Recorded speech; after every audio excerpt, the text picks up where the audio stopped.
So good afternoon, everyone. So welcome to the next session. I believe you have, enjoyed the sessions, a lot of interesting sessions over the past 3 to 4 days. So now let me introduce you with the, our panel. The cross-border collaboration will define the success of Vietnam's next generation startups. So this is a common refrain when it comes to hardware that people think is really hard. And it is not as attractive as the software. But, the development of the technology, the diversity of financial resource, the talents actually help to push and accelerate the development of the hardware startup in our region. And for the next an hour, we are gonna, listen to the insider perspective of the government, corporate, and also the VC leaders on the challenge, opportunity, and also the future of our hardware startup in the region, and also the opportunity for cross-border expansion. And now let me greet our panelists. First is Mr. Khánh Trân, the founding partner from Touchstone Partners. Mr. Huy Young Chu, the global market director of the Enterprise Singapore. And last but not least, Mr. Duy Pham, the head of investment and hub development division of the National Startup Support Center of Vietnam. So now I leave the floor to our panelists to quickly introduce themselves, starting from Anh Khánh. Okay. Hello, everyone. Thanks for being here today, and thanks for inviting me here. My name is Khánh Trân. I'm the founding partner of Touchstone Partners. We are a Vietnam-focused VC fund, looking into investing into startup based in Vietnam, or maybe having Vietnam as a second, third market. So we launched the fund back in April 2021, which is basically just over 1 year ago. And over the last 1 year during COVID, we managed to do close to 20 investments, and we're moving quite fast. And it was surprising that, a few of our investments were actually into hardware space and IP hardware-based startups. So I leave it at that. Huy Young. Hey, thanks. A very good afternoon to everyone. I'm very happy to be here in a physical program. And quickly, a quick introduction of myself. I'm Huy Young from Enterprise Singapore, from the Southeast Asia team. Enterprise Singapore, I think your colleagues here friends here are very already aware of what we do. But just to stress some of the key things that we do so that you can reach out to us whenever you need help. We are an agency under the Ministry of Trade and Industry. So our role is to grow and help enterprises to develop capabilities. A lot of the work will be focusing on, of course, capabilities development as well as business development. And increasingly more important also will be our work to help enterprises grow their innovation ability. At the same time, we also put in a lot of work at the ecosystem level to build the ecosystem for enterprise development. So therefore we are here today. I'm very happy to be with the panelists, our guests today, and take part in a fruitful discussion with you later on. Thanks. Hi everybody, I'm Duy Pham from National Startup Center of Vietnam. We are government agencies belong to the Minister of Science and Technology of Vietnam. And today I'm very pleased to be here. Actually, it's very first international within the last 2 years, and I really appreciate about that. And we are in a government agencies, so we support others, organization to be willing to raise the awareness of the innovation in Vietnam. We support the others incubations, acceleration, also investor and also the startup to connect them together. And we also held the biggest event about ecosystem in Vietnam. We call that Tech Fest, and I think it's a little bit similar with the InnoFest in Singapore. And one day I hope you guys can come to Vietnam, and then I can take you to the Tech Fest, and also to have some more relationship and growing our business there. Thank you. Thank you, Mr. Duy, and the panelists. A quick introduction of myself. I'm Trang Vũ. I'm currently working for Block 71 Saigon and also the Becamix IDC. So Becamix is the leading industrial park and township development in Vietnam. And our chairman, so also the Becamix vision is to build and to develop an innovative hardware and manufacturing ecosystem in Vietnam. So that is the reason why we are working with different stakeholders in Vietnam, in Singapore, and many other countries regarding from corporates to universities, the government, and especially with the NUS enterprise. To achieve our mission. And now I will not keep you waiting for too long. Let's go straight into our discussion today. So I want to start first with seeing the opportunity in the hardware ecosystem. So you know that the world after COVID is changing a lot. So it's unlikely to return to the world it was before. And there are a lot of trends that underway in the global economic are actually now being accelerated by the impact of the pandemic. So I would raise the first question to Mr. Hy Young. So is there any trend, technology or hardware trend that you see emerging after the COVID-19? Thanks for the questions. I think this is a big topic that everyone is most, of course, interested in how COVID has changed innovation. I think we need to address this point to set some context also, and also provide some foundation as to how innovation will progress in future. I think the biggest thing about COVID is that it has really triggered a lot of innovation in the healthcare and the medtech space. Just to illustrate a very, very simple example is our test kit. I think the ART test kit, before that it never existed, but now I think no matter which country where we go, this test kit is standardized. The way it is, the look and feel of it is more or less the same. The science behind it, of course, is similar. And how we go about manifesting, how it's designed to manifest the outcome of the test results also has been standardized. Because of this, there is a lot of, I would say, ability for mass testing and internationalization, internationally recognized standards in terms of health testing protocols to be recognized. So I think this is one example.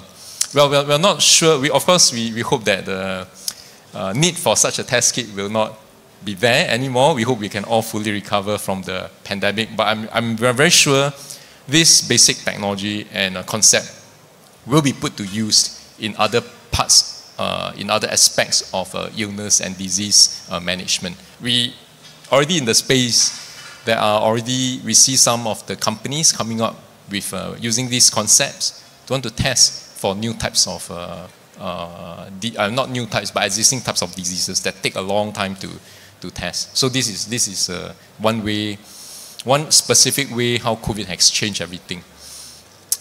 The other aspect of COVID is, of course, digitalization. Because of the lockdown, I think there's a lot of needs for gadgets. There's a lot of needs for contactless lifestyle, and both living as well as working. So this part of the trend, we also expect to continue and accelerate. There is this third point which I wanted to bring up and share. We may or may not directly link it to COVID, but definitely it has grown strongly over the past 2 years, which is sustainability. At the same time, when digitalization comes about, I think sustainability is another big word that's really evolved in the last 2 years and accelerated. And we see some of the countries, including in Southeast Asia, having very concerted efforts to promote certain aspects of sustainability. Green energy is one. Some even have very concerted efforts to push things like EV. So just to illustrate, these three things, we see specific device coming up. We also see digitalization. We also see the push for greater sustainability. Yeah. Thanks. Thank you. Thanks, Yu Young, for a very insightful sharing. So now I would move to Mr. Khánh. So I've heard that a lot of VC and investor, they are hesitant to back the hardware startup, but I've seen that the Touchstone partners and you personally paying a special attention to this sector. So what or who are the hidden gems that you see in this area? I mean, to be honest, like a year ago when we launched Touchstone First Fund, I never expected to invest in this many hardware-based or deep tech-based startups. I guess over COVID, there's a bit of what Hui Yong just alluded to as well. Some founders, they realize that, stuff that they've been researching in the lab for many years suddenly becomes something that can change or, rather rescue the world as well, right? So many founders, because of that, they kind of came out from their labs or research clinic to commercialize, package the product, and go to market, and believe that they can actually make money out of that, right? So I mean, for us as a VC, what we do is we look 5-7 years into the future, and we're like, we need to see what would be the trend then, so we invest today and hopefully can capitalize in 5 to 7 years. So we follow what founders do as well, right? So there's nothing like we have a crystal ball and say, what will happen in the future. We will listen to founders. So, I give you one example, right? So, the company that we just announced, our investment, Eureka Robotics, right? So the founder is actually, he was the deputy director of Robotic Research Center at NTU here in Singapore. He's a really high-profile professor before he became the founder himself. So the technology that he has is actually future-proof, and it's like world-class kind of accuracy, right? So we follow the founders. The other thing that we actually, rely on is to tell, to have a guess of what the future would hold, is, how governments and government policies are actually moving in Vietnam, especially in a country like Vietnam, developing country. So, lately Vietnam, the Prime Minister has committed at the COP26 on sustainability note that Vietnam will become a net zero country in 2050, right? So from now until then, we have to decrease a lot of emission on carbon, toxic gases, and a lot of things. So it's a big theme. So what do? We invest in an EV company, right? So this EV company is not like your B2C kind of EV, but it's actually a B2B into logistics EV, right? So this company provides, a company called Selex, provides the fleet, EV fleet for logistic players in Vietnam. That will ultimately be that, sustainability partner for a lot of players. The other piece that, just came out a few weeks ago was the draft of the transport law in Vietnam that will be submitted to the National Assembly in October. It's all public news, there's no secret here. That, the law will recognize automated vehicle, autonomous vehicle or teleoperated vehicles as a means of transport. So now, then my job is actually now looking for solutions, whether it's a startup in Vietnam or startups elsewhere or big incumbents elsewhere that want to deploy and have a go-to market in Vietnam. So that's sort of like the thing that we do, and yeah, and again, I don't expect to have that many kind of exposure in the hardware space 1 year ago. So everything is moving very fast in Vietnam. Yeah, thank you, Anh Khánh. So moving to Duy, so what advantages do you believe Vietnam has to actually develop and attract the hardware and deep tech startup? Yeah. Yeah, thanks Chance for the questions. I believe in the last few years when we were affected from the pandemic and also some kind of commercial war between China and US, and also the war between Ukraine and Russia. And many countries get, how to say, negatively affected from that fact. However, I believe Vietnam is the one very rare case of who gets benefits from those things. We had been see quite a lot of investment flows sweep from China to Vietnam, and also manufacturing like Samsung. They shut down their factory in China, and they expand the one in Vietnam. And also recently, Apple they announced that they will increase the production of their factory in Vietnam and in India, and it means that now especially the US, many importers, they come to Vietnam and looking for the locals good, and also the good with the origins from Vietnam.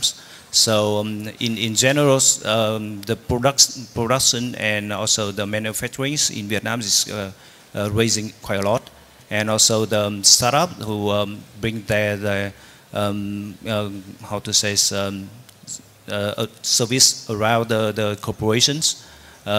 Yes, and they have a lot of chance to increase quite fast.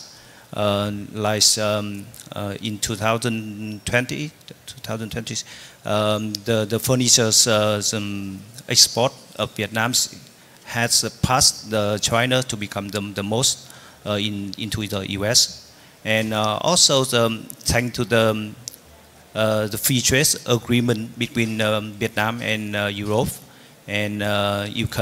I think Vietnam is the only one who already have the free trade agreement between those countries. And with the thing happened in Europe now because of Russia and Ukraine, so energies, new energies, and also some startup about food agriculture in Vietnam. They have a lot of chance to export their products to the higher added value markets like Europe and UK. And yes, I actually think it's a very positive thing for Vietnam. And also with the Minister of Science and Technologies, we just met up, I think early of this year. And we also think that our law on industry zone has been too old. They were established on 2008, and it has been more than 14 years, and it had to be changed. It had to be changed. And also, I think we will have some figure for startup also to be mentioned on the new law. Yeah. Okay, thank you, Duy. So we have been very optimistic about the opportunity, but let's go back a little bit to look at the challenge that actually hardware startup are facing now in our region. And I'd love to ask anh Khánh. Yeah, so what challenge do you foresee, or the startup encountering from the standpoint of VC and also the one who has accompanied them? Yeah, so I mean, I can only speak from a sort of like financial investment point of view. Obviously, I can also speak a bit about the operation, but I will leave it to another founder who's into the space to talk about that. I mean, for investment, is quite obvious, right? I mean, you said at the beginning, the kind of capital that goes into hardware-based startups are kind of long-term capital. It's not like those kind of marketplace or internet-based solutions where you can actually write on the valuation, very quickly, relatively quickly. So, I mean, for us, it's like, we realize the needs and the future of hardware startups. Then our job is to make sure that we can find the next round of investors, right? The guys that can actually do bigger checks, just to make sure that the startups would not get cut short in their R&D kind of runway. That's the worst that can happen to a startup, right? So, and then the R&D runway, and by the way, can run for 1 year, 2 years, 3 years, 10 years, right? And so how do we find those kind of investors that have the vision and the belief that this technology, if successful, can be very big? So that's our, our main kind of due diligence kind of task, when we carry out DD on these startups, right? Can we find next round's investors, or can we actually find a corporate or an enterprise that can actually value and respect what this technology is doing for the industry? I think one way for us to, de-risk that a little bit is to actually set out the milestones in the R&D development, R&D kind of cycle for that product. Or we can work with people who understand the technology more than we do to kind of play that out. And so, we know where we're going, right? So if we fall short in just 1 or 2 milestones, we reassess the situation. And take action accordingly. The other risk that we are seeing is on talent, right? I come from Vietnam. I talk about talent. People may not believe, but it's hardware talents are in a scarcity, right? So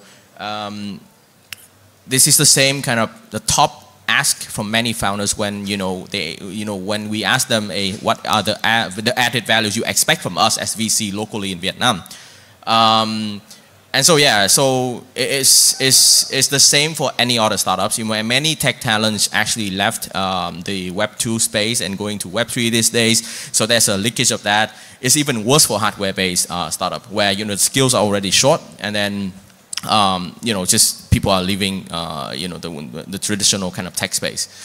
I think the last risk is obviously the adoption from people, right? So most of these hardware startups are building new product, So I talked a bit about EV, about AV, the adoption of EV and AV in Southeast Asia and Vietnam, of course, is still a big question mark, right? So whether it's going to go big, really big, or it's still just one kind of additional means of transport, or next, additional car or e-bike that you have, it cannot become your main means of transport. So those 3 are sort of the risks that we think existing, among many other risks. So when we make this kind of investment, we have to consider those carefully. Yeah, thanks Khánh for mentioning the role of the conglomerate and also the talent in Vietnam. So I would raise the first problem, the conglomerate with Hy Young. So I know that ESG, you have the co-innovation program in order to attract the big corporation into the startup ecosystem and innovation ecosystem. So what role do you think that conglomerate they play in supporting hardware or deep tech startup? And could you share a little bit about your co-innovation program? Sure. Yeah, thanks. I think this is important questions, and is very close to what, very linked to what Khan has brought up. For conglomerates especially in Southeast Asia, we think they play a very big role. First important role that they play is being a demand driver. Like what Khan was explaining, the innovation needs to be financed, it needs to be monetized, not because from the bad perspective, but because it has to be sustainable. That's the only way you can sustain innovation, the expenses. So conglomerate being involved in the country building, nation building of many Southeast Asia countries that we see here, they themselves are into all sorts of businesses. Some has been around for many years, a few generations. Maybe in Vietnam, conglomerates are a bit younger, mostly are first generation conglomerates, but actually in countries like, whether is it Indonesia, Philippines or Thailand, conglomerates are already in the 3rd and the 4th generation, and they have extended into different types of businesses. Therefore, the role that such conglomerates play in bringing the enterprises, starting the innovation activities within enterprises is tremendous. First, as a demand driver. The second role we observe actually that conglomerates are playing is that they themselves have started to also set up funds.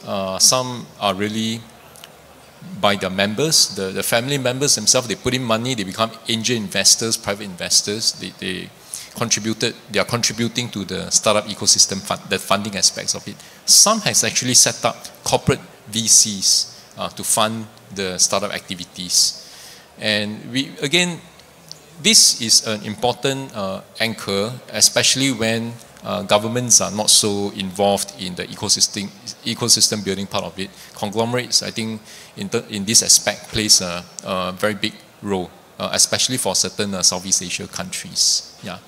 The last point I'd like to raise, and it's maybe a bit more specific to the hardware, especially the hardware type of startup, is that conglomerates, like what we mentioned, they have many types of, they are involved in many types of industry. They have all types of network, including manufacturing network, supply chain network. And as we know, when it comes to hardware, it needs many different parts and components to come together. You know, when we talk about digital, e-commerce, fintech, perhaps hardware aspects of it is less. But when it comes to hardware types of startups, the supply chain and parts and components become very, very important.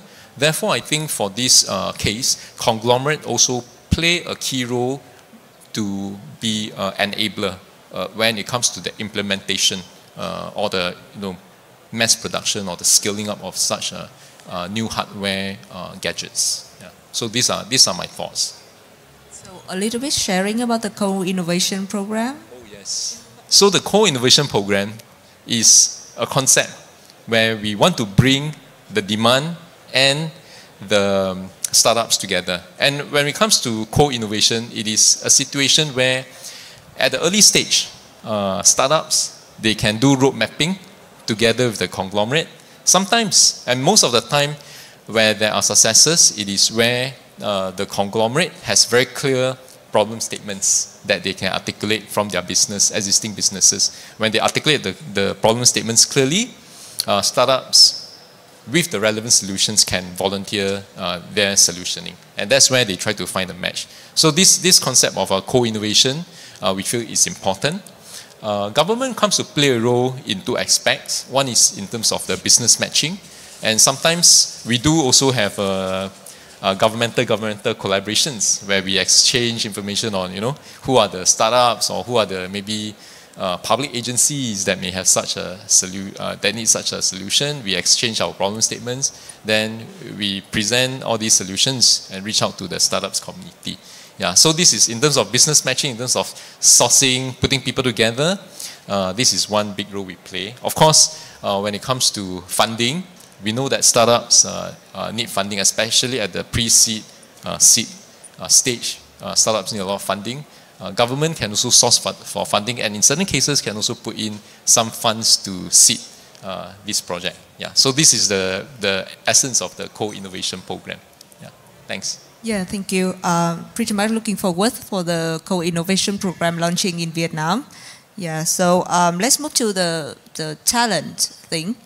So, Mr. Duy, what are the reasons why the NSC are working, I know, very closely with the university, especially the top and the Science Technology University in Vietnam? And do you believe that they are the good source for tech talent? Yes, of course, I think so. Because now in Vietnam, we have like 237 university and college, and about 1.5 million of university students, not mention professors and lecturers. And yes, with that number of talent, I call that talent, because every year we have about like 1,000 of research paper, and also the products were test in within the university. However, still with under the law now, it's quite difficult to how to commercialize that paper research due to the law. So, like Minister of Science and Technologies, Mr. Huỳnh Thanh Đắc, he says that to combine, to make the model work for the triangle between the state, the university, and also the entrepreneurs, we have to pass to like 5 to 6 laws. And the only way to do that is to do some sandbox. And now we're working on that. And we hope that could help the research paper and also the products from university could be commercialized. Yeah. Yeah, so now I think is we are, you know, a little bit rushed into the time, so I move to the future. So I have the same question for all the panelists here. So do you think that what are the upcoming trends or in terms of policy, the investment or the human resource that hardware startup in our region should be aware of, or what they should avoid of? And do you have any, you know, upcoming plan or program to actually support those hardware startups? So I think I'll start from Mr. Khánh first. Yeah, so I think, yeah, thanks to Huy Yong, he mentioned quickly about that as well. So I think sustainability is going to be one of the big themes in Southeast Asia. Sustainability can mean many things, right? It can mean you build a sustainable business, meaning, you know, you got to have the kind of cash flow to sustain your business. Obviously, you need to fundraise for, you know, if you want to build like new products or new business line, or you want to scale your business faster. But on the unit economics level, you got to be sustainable, right? You know, everyone in the VC world is saying, you know, winter came for VC. Yeah, it used to be is coming, is now already came. So founders are more kind of, I guess founders are getting more to fundamentals these days in terms of the unit economics, and they need to make sure that you know, they build a company to last rather than to keep on fundraising to survive, right? Sustainability can mean some other things as well, probably related to a bit of ESG type. So at Touchstone, what we do is we don't have like a full-blown ESG framework that we, you know, that bigger funds or PE funds used to have, and also the public kind of market is having as well. But we do actually entice and motivate founders to track some of the key metrics which are related to sort of like sustainability and being socially responsible as well. Right, stuff like, I don't know, how many jobs you create through your platform, for example, and what is sort of like the income improvement that you can actually give to the marketplace players on your marketplace, right? Stuff like that. Or, I mean, if you do a delivery kind of model, are you able to even track the kind of plastic you put on every packaging, right? So that's you know, we don't want you to actually decrease that now. Your focus is still growing your GMV. We understand that. However, you know, as long as you can track that, there is the chance, the tiny chance that, you know, after your Series B or Series C funding, you'll be able to actually decrease that, right? So we're taking baby steps, but I think that's a big, that's one of the big kind of lasting themes in Southeast Asia. Yeah, so I think that's the top in my mind right now. Yeah. What about Huy Yong? Sure. Yes, I agree with Khan. In terms of big topics that will come out, sustainability is a big word. I think things like energy, clean energy will be very, very important, as well as food. Food, it is of course sustainable farming, as well as I think new forms of, new types of food, including alternative proteins. I think those are things that's coming up. Then at the other extreme, we have the intake, we have output. The output, the waste part of it also is important. One of the key waste that issues that we are facing is of course plastic waste. So this again will be also, I think, a key topic for the future. There are many other important topics in the health tech, in the healthcare, in the digital space, Web3, Metaverse, which we think will come up. I think we think it's still evolving. Yeah. I focus a bit more on then what will government, what will Enterprise Singapore be doing? We believe that the fundamentals are very important. So we will continue to make sure that the ecosystem is strong and has the necessary tools, specifically for the area of financing, for area of talents, which Khan also brought out. These are important. Financing, we know that when we want to build a strong pipeline of startups, we need to have a big base. So when it comes to pre-seed, seed funding before the Series ABC stage, I think that part of the funding we need to ensure that it will continue to be there. So this is one of the things that we will continue to do as a government. One other new aspect I have not covered in the previous sharing is the area of regulations. Because we think that a lot of the new innovation are taking place in new spaces, whether is it digital banking, whether is it alternative proteins, that means new types of food, or whether is it in the area of energy like EV infrastructure, the whole spectrum of it, or new ways of, I don't know, transportation, last mile delivery technology, unmanned aerial systems, drones and so on. These are all space that has never existed, and we think that there need to be proper assurance that consumers can use these new technologies in a very safe environment. That's where we think that regulations will be important, standards will be important, and as government we will need to balance between the need to be agile so that innovation can take place quickly, at the same time ensure that it grows in a healthy way. So I think from that perspective, we also intend to partner more closely with innovators, innovation startups companies and big tech companies that are at the forefront of this space. Yeah. So these are my thoughts. Thanks.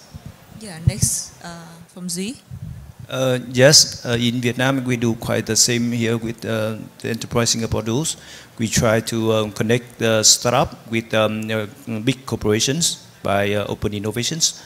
Also, we encourage them to take advantage on the, just I just mentioned before, the research paper at the universities, and otherwise could be waste a lot of social resources.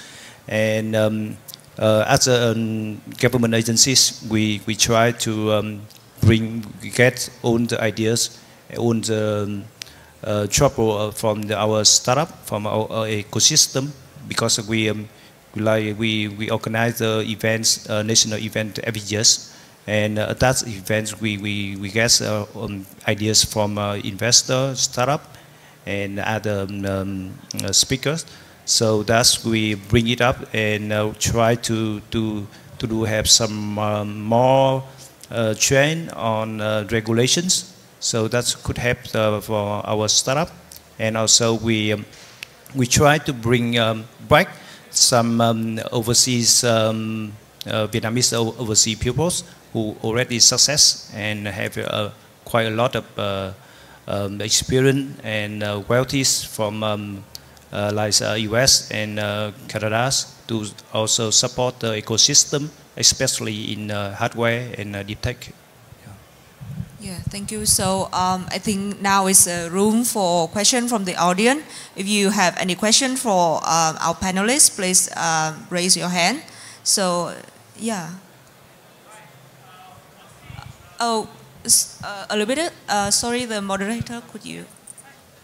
Hi. So what are some of the exciting areas in startup technologies and industries that you're seeing in Vietnam, either now or emerging within the next 3 years? So you want to ask all the panelists for this question? Yeah. So I think start from Anh Khánh. Okay, I mean everything is exciting in Vietnam, if you ask me. Look, I mean we are a developing country market, right? So if you look at across big industries in Vietnam, the chance is you walk out the door, you see some pain point somewhere.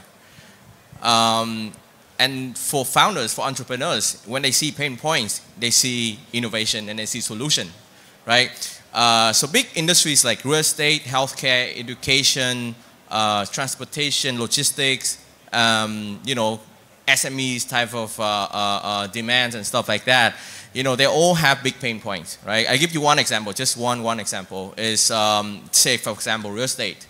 You know, our market, you know, volume is about $40-something billion a year, and of which 25%, maybe 10 billion, is in actually primary market when developers sell directly to consumers like us. Then there's like a 75%, $30+ billion secondary market with probably people have no idea whatsoever on pricing, on, you know, the kind of, you know, transactions going on, etc., etc. So there's no transparency at all in that secondary market. Now that's a big problem to solve, right? The other one is definitely, you know, the access to healthcare and education is obviously not equal, you know, in a country like Vietnam. We have a very long country geographically, so all of the good hospitals, good schools are actually based in Hanoi and Ho Chi Minh only, right? So that opens up a lot of opportunities and chance for people who want to do telemedicine, tele-education, edtech, and etc.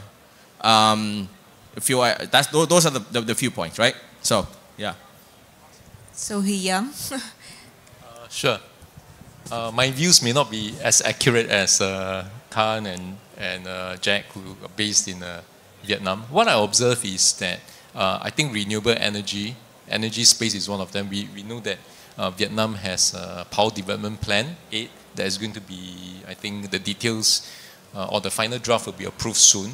So actually a lot of, what we hear is that a lot of the companies, especially the conglomerates, are waiting for it to be out. Then they will roll out their plans for renewable energy infrastructure, whether is it in the area of wind, in the area of solar or hydro and so on. So, and that aspect I think will also have an impact on things like transportation, like what Khan mentioned, EV development, EV infrastructure development.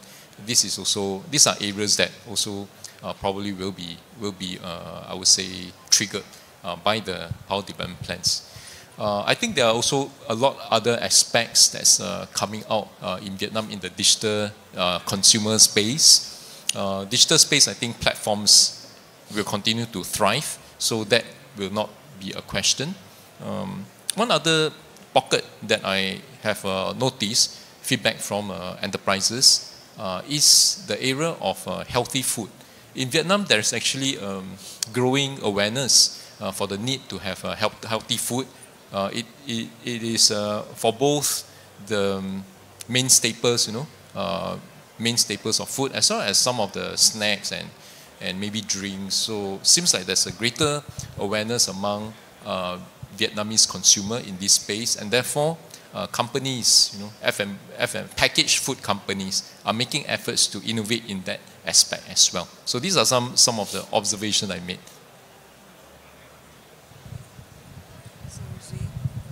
Yeah, if you ask me something interested in Vietnam now, so I probably mentioned about the blockchains.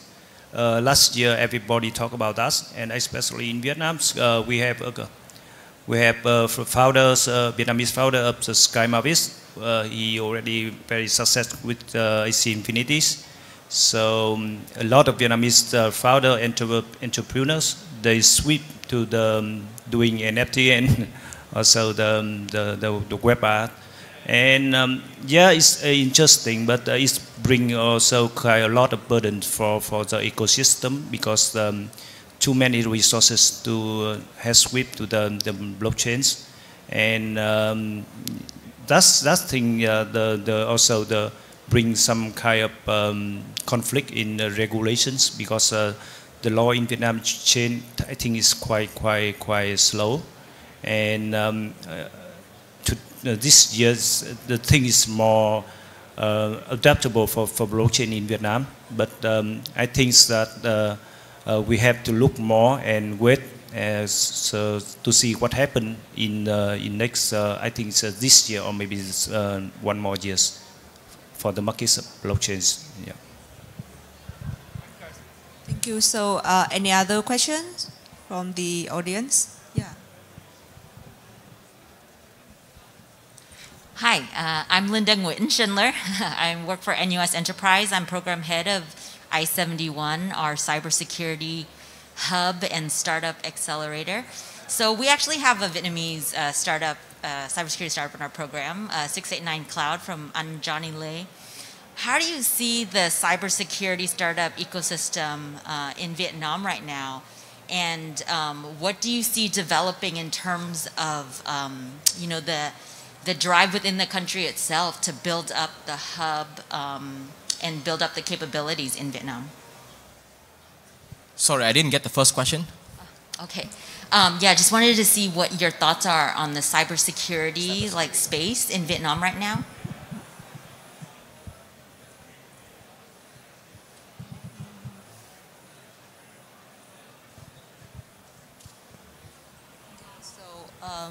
Yeah, I can. Yeah, I'm trying to think. I come up with a good answer. Yeah, so to be very honest with you, over the past 4+ years doing VC in Vietnam, I think I came across probably one or two only people who came to me and pitched about cybersecurity. Although hacks and security breaches have happened quite a lot recently in Vietnam, especially during COVID time when people stay at home and they do a lot of transaction online. And so there's a lot of scams on your SMS and everything as well, right? So, but I think the whole market, I mean the whole kind of solution as well as the demand from the market is sort of like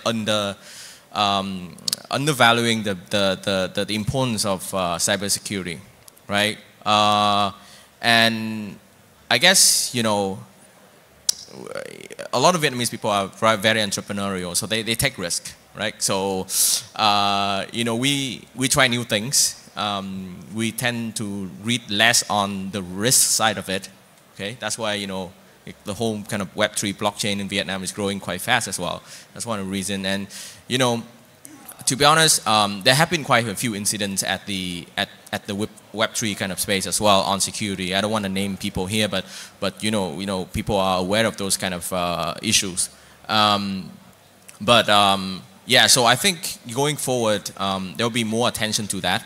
Obviously, the big technology solutions providers in Vietnam have already looked at this space for quite a long time. The likes of FPT, Viettel, etc. They have real. I just read some news about 2 weeks ago. There was 2 Viettel employees that became like the top hackers in some of the competition globally as well. So we do have those kind of talents. It's just that probably it hasn't been an attention for capital or VC money or commercialization just yet. But I do expect to see some of this solution get picked up by VCs and by big conglomerates as well. So, Duy, you want to go first after Khanh? Yes, actually, I quite agree with Khanh about that because we have quite a lot of talent on software development. However, the cybersecurity is not really thinking about first in our system. However, I think it's in now and also in the near future because Vietnamese startup now we all think about to expand to the rest of the world, and they have to think about that because when we come to global, the cyber security is very important, and also the developing of the web apps is how to say. If you get trouble with the laws, you have to pay a lot of money for the investor, for the customer. And now, if you want to only pay attention about the products without securities, it could be harmful and maybe bring you to the death hole in the futures. Young, any observation? Maybe I share some thoughts and observations over the recent years or so. I think cybersecurity, of course, is a very big word, can be very complex. If we were to look at the space that's related to consumer, I think in general there's still a need for better cybersecurity technology. And I do think that because it's so complex, startups are need to evolve very quickly to keep up with the pace. And in short, we think that there is certain gaps. I think there is demand for more, I would say, startups and new solutions for cybersecurity. Then in terms of how such security issues have evolved over the years, I think before the digitalization and digital economy takes off so rapidly during COVID, the type of scams and the type of security issues we face is a bit, I think, more manual, definitely more manual. Like, for example, when it comes to payment, when it comes to product companies making promotion, just to illustrate, it may not necessarily be so much more on the scams or breaches via credit cards. It may not be so, but it may be more related to how consumer or how some of them get around using fake vouchers or fake incentives, vouchers to get the freebies. That is one aspect. Then over the years, of course, with digitalization, e-payment and so on, things become more and more sophisticated. Sometimes, of course, credit card, the detailed information, payment information is being breached. And that's where we see there is also a need for greater innovative startups to come into this space. Personal data is another area that we think increasingly will be important as well. So as this evolves further into things like cryptocurrency, blockchain, we think that there is a demand in that aspect, and the startups and the solutions will need to keep up. Banks in the digital space, like digital banking, they're trying their best, doing things like KYC, know your customers. They're putting such basic things in place. Then at the same time, I believe new and newer innovations, innovative technology need to be put in place to keep up with the new issues that they're facing. Yeah. So I think there's still room for questions. So if you have any questions, just raise your hand. Yeah.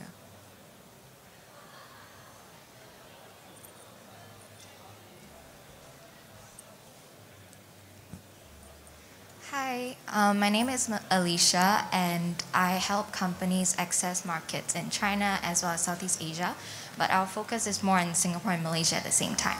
So I want to understand more in terms of how Singaporean, when Mr. Chew, when you help Singaporean companies expand in the Southeast Asia region, what would be Vietnam's role?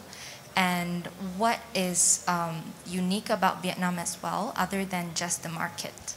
And this question is to the floor. Yeah. Sure. Vietnam's role in Southeast Asia's innovation ecosystem, is that one of your questions? I think for Vietnam, the most attractive part of it is as a market. It's like what you have pointed out. Vietnam's key role is as a market because of the growing economy, as well as in terms of digital economy is growing very fast. That will continue. So because of that, I think it will also attract the solutioning to go into Vietnam. We believe adoption will become faster. The other aspect that we think Vietnam can play a big role is like what Jack has mentioned, the number of software talents that schools and talents that Vietnam is offering.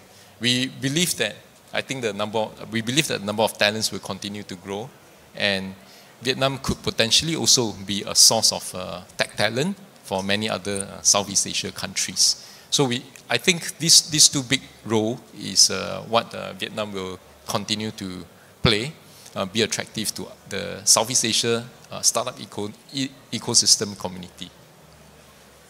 Madam, can I ask if what kind of product your company is building or offering?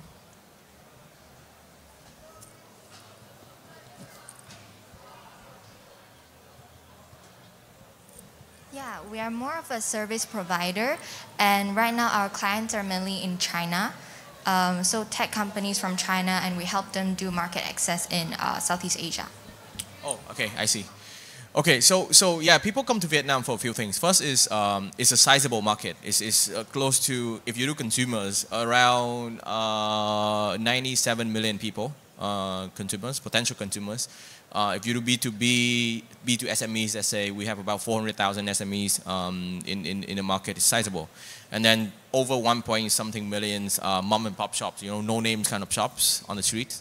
So it's a big enough market to test and make sure that, you know, you have a nice proof of confidence that your product is working and has market fit in Southeast Asia.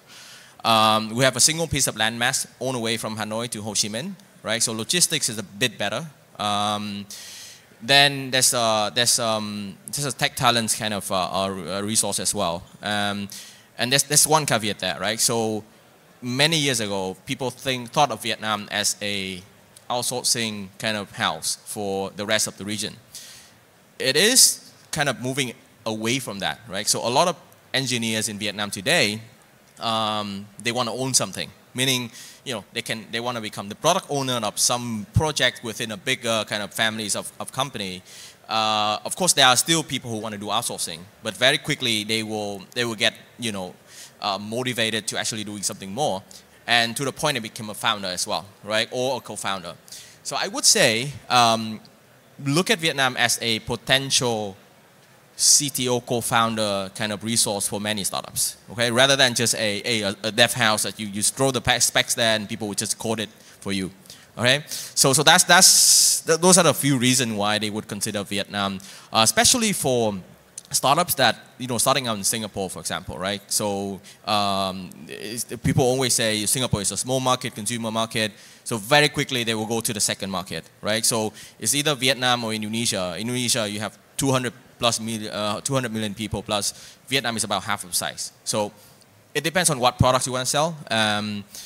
Yeah, so Vietnam can be a very good market for you. Yeah. What about you, Z? Any thought on the question? No, I think it's to our partner here just answer the question, right?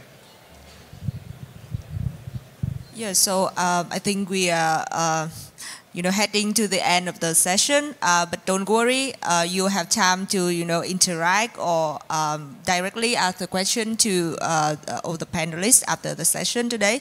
So just a quick wrap up. I think that no matter it's a software or hardware startup, I think we've all been struggling during the COVID-19, but I think now is the great time for us to just go out and strive again. So I think for all the startup, especially for hardware stuff, I know that it takes a lot of time, the capital, the human resource in order to bring a product to the market. But just believe in the technology and the trend after, especially after COVID. You know, when the other sector, they are overheated and overcrowded. So there's room for investment into the hardware sector. And I think that for all the startup, the sky is the limit. So you just have to be in it in order to win it. So I think that's our message today. So before I end this session, I leave, you know, a few minutes for our panelists to have, you know, the few words to the audience here, just to close the session. Yeah, anh Khánh. Yeah, once again, just thank you for having me here. And I'm a VC on the ground in Vietnam. So if you're startups, you want to come to Vietnam, or you're thinking Vietnam is your second market, please by all means get in touch. And you know, I can't wait to work with big enterprises, corporates that want to come and have some kind of go-to-market in Vietnam as well. You know, our job in Vietnam, you know, interestingly, apart from just making money out of our investment, is also to bridge the gaps between the innovation gaps between the startups and the own big conglomerates as well. So yeah, that's all I have. Thanks. For Enterprise Singapore, we want to continue to build partnerships. I think especially in the space of startups, we know that it is a longer journey compared to enterprises already in a stable business. So this is something that we want to continue to do, and we hope that this will encourage new players into this startup space. Thank you very much. Yes, thank you, Ons. And as I told from the beginnings, we organized the TechFest national event about beginning of December.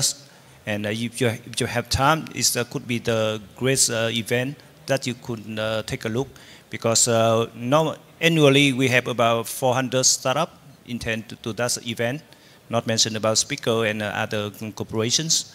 And if you have chance to and want to find out more about the startup markets ecosystem in Vietnam, it could be the good choice to attend to the events. Thank you. Yeah, and also from BakerMax and Block 71 Saigon side, we always welcome startup across the world and all over the region to come to Vietnam and to access into our market. And especially for hardware startup, we have the whole ecosystem built by BakerMax, from the factory to Fab Lab, Tech Lab, and also the manufacturing center.